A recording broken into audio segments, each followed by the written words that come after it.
Uh, I do admit, I'm actually quite the fan of the zombie genre.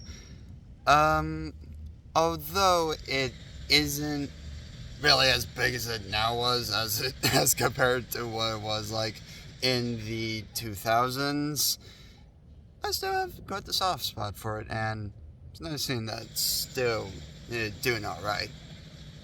Apologies for the background noise. Um, so this is a series. This is going to be the beginning of a series of retrospectives on the 28 Later series, if that's what it's called. And where else to start then with 20,000? No, not 20,000. No, where else to start then with 28 Days Later? So, essentially, the plot of 28 Days Later is a group of people find a bunch of monkeys in containers.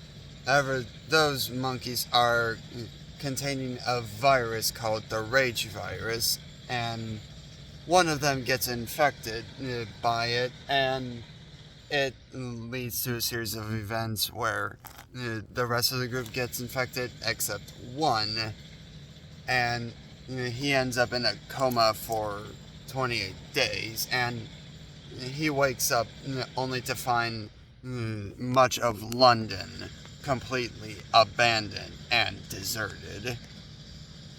And eventually he does end up with a group of other people, and now they have to find sanctuary at a military base in order to try to survive.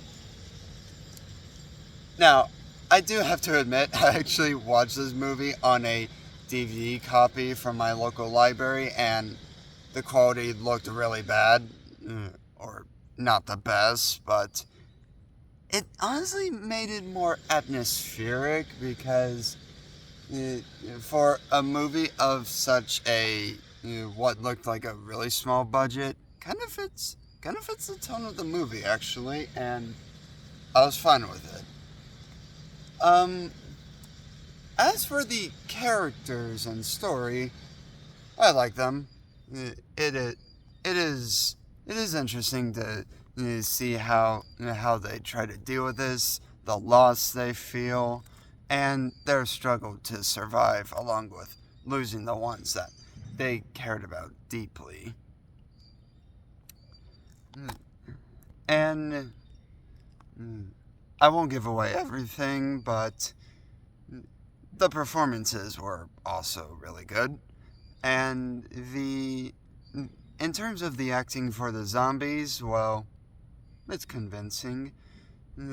And the makeup for what it shows, and for the likely low budget it was on, it was also quite good.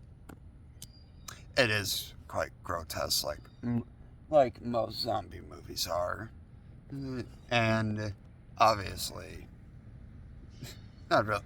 Not though I'm into the zombie genre, I'm not really one into watching gore, but honestly, it is the kind of gore where it does make you want to look away, and this movie does a good job at doing that. Literally. And overall, for a starting film, it is a good start to what leads up to the following films and how it builds from there. Now it should Now I should note that all of these movies have different main characters. No one really carries over to the next film, I think, but for the ones we have here, they're good. And as for this movie, where I rank it, I do rank it as I do rank in third place of the films. Um, Now, I should note that this retrospective will only focus on the films. I don't know if there's any outside media that ties into it, but if there is, I'll probably mention it.